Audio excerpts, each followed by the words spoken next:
Shalom saudara dan saudari yang dikasihi dan diberkati Tuhan. Dimanapun Anda berada, jumpa lagi dalam Indri hari ini, hari Sabtu dalam pekan biasa yang ke-33. Kita segera akan mendengarkan bacaan Injil dan renungan yang dipersembahkan oleh Pastor Galuh Arjanto Ubun CICM dari Tokyo. Selamat mendengarkan.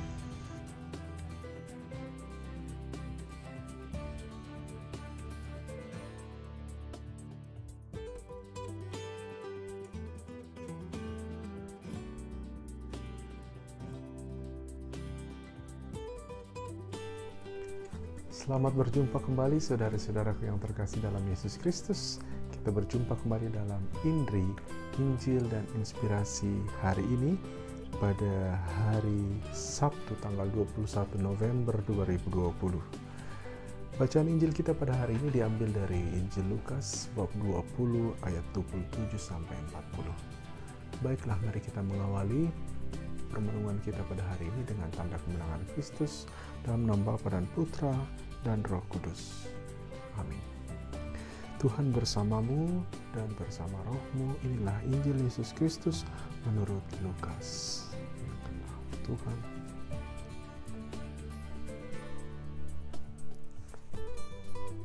Maka datanglah kepada Yesus beberapa orang Saduki yang tidak mengakui adanya kebangkitan.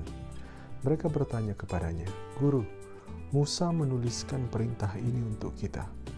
Jika seorang yang mempunyai saudara laki-laki mati sedang istrinya masih ada, tetapi ia tidak meninggalkan anak, saudaranya harus kawin dengan istrinya itu dan membangkitkan keturunan bagi saudaranya itu."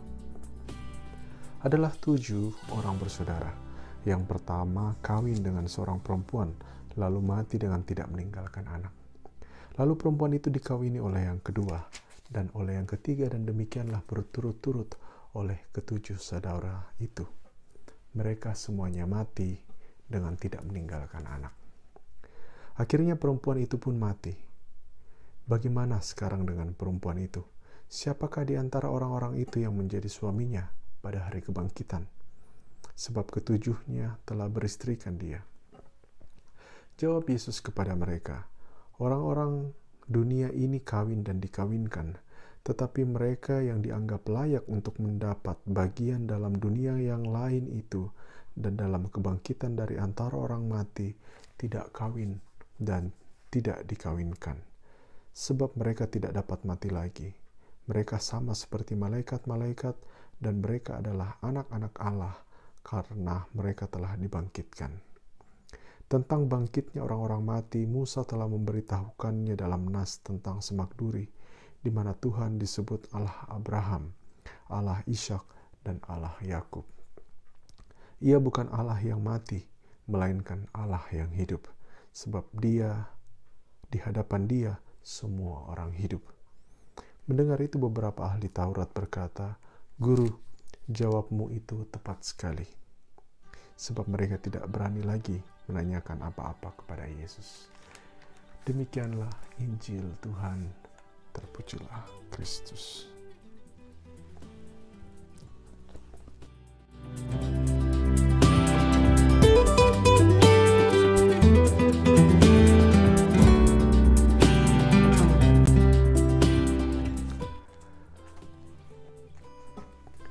Saudari-saudaraku yang terkasih, pada hari ini kita tidak akan seperti orang Saduki yang akan bertanya kepada Yesus tentang ada atau tidak adanya kebangkitan.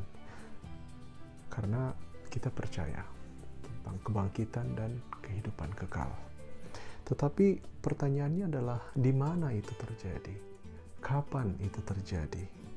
Apakah itu hanya akan terjadi setelah kematian kita? Jika kita bertanya-tanya tentang sesuatu yang terjadi setelah kita mati, tentu ada rasa ketidakpuasan.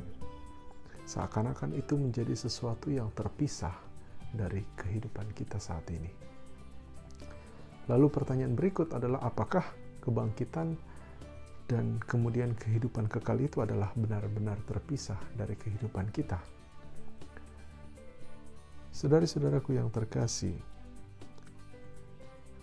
jika tujuan kita jelas bahwa hidup kita sekarang ini mengarah kepada kehidupan kekal, itu berarti prosesnya sedang terjadi sekarang ini dan saat ini. Dan karena kehidupan kekal itu adalah keadaan di mana kita hidup di dalam dan bersama dengan Allah, maka kita percaya bahwa kehidupan kekal itu sedang terjadi sekarang. Karena kita percaya bahwa Allah sedang berdiam bersama kita saat ini dan sekarang ini. Artinya, kehidupan kekal itu tidak bisa kita pisahkan dari kehidupan kita yang sekarang. Misteri besar dari hidup rohani atau hidup spiritual atau yang kita sebut sebagai hidup di dalam Allah adalah kita tidak perlu menunggu hal itu sebagai sesuatu yang akan terjadi di masa depan. Yesus bersabda, "Tinggallah di dalamku sebagaimana aku tinggal di dalammu." Dalam persatuan dengan yang ilahi, inilah kita pahami sebagai kehidupan kekal. Bahkan kita bisa memahami proses kita menuju kepada kehidupan kekal ini yang sudah dan sedang terjadi pada saat ini, sedang terjadi bahkan sebelum kebangkitan. Menyadari kehadiran Allah sebagai pusat dan pengendali kehidupan kita, inilah yang menjadi memberikan makna kehidupan kekal bagi kita. Allah yang menjadi pusat dan pengendali kehidupan kita setiap hari. Tetapi mungkin kita masih akan bertanya lagi, lalu bagaimana dengan kehidupan setelah kematian? Saudara-saudaraku yang terkasih, jika kita benar-benar percaya bahwa kita hidup bersatu dalam persekutuan dengan Allah, maka sebenarnya tidak ada lagi istilah sebelum dan sesudah kematian. Kematian tidak lagi menjadi garis atau sesuatu yang memisahkan kehidupan kita sebelum dan setelah mati. Kematian telah kehilangan kekuatannya karena Allah kita adalah Allah yang hidup, Allah yang membangkitkan kita dari kematian kita. Sekali lagi saya mau menegaskan di sini bahwa kematian tidak lagi kita pandang sebagai pemisah, tetapi sebagai penghubung pada persatuan yang kekal dengan Allah sendiri. Tuhan kita Yesus Kristus, Putra Allah yang tunggal, telah mengalahkan kematian, dan hal itu menjadi jaminan bagi kita, orang yang percaya kepadanya, bahwa pada akhirnya kita pun akan mengalami hal yang sama, dibangkitkan oleh Allah dan menjadi bagian dalam persekutuan para kudusnya. Maka saudara-saudari saya yang terkasih, jika kehidupan kekal menjadi tujuan jelas dalam hidup kita, maka kehidupan kekal itu bukanlah sesuatu yang jauh, yang berada di seberang sana. Kehidupan kekal adalah keadaan di mana kita sedang berjalan menuju ke sana, sedang berjalan mendekat kepada tujuan tersebut. Kehidupan kekal itu sudah dan sedang terjadi dalam kehidupan kita saat ini, tetapi tentu belum pada pemenuhannya, belum pada paripurna, karena kita masih sedang menuju kepada proses itu.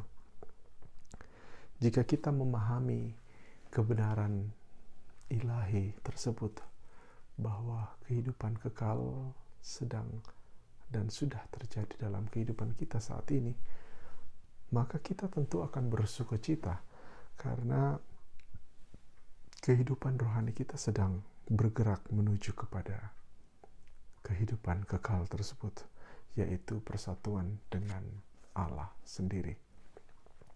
Maka saudari-saudaraku yang terkasih, hari ini kita diajak untuk merefleksikan kembali kira-kira bagaimana dengan bekal kita menuju kepada persekutuan Allah, menuju kepada kehidupan yang kekal dengan Allah tersebut. Apakah kita sudah menyiapkan bekal terbaik dengan selalu melakukan hal-hal yang Tuhan inginkan dalam kehidupan kita? Atau sebaliknya? Semoga Tuhan senantiasa membimbing kita dalam langkah hidup kita menuju kepada kehidupan yang kekal, yakni persatuan dengan Allah sendiri. Amin. Dalam nama Bapa dan Putra dan Roh Kudus. Amin.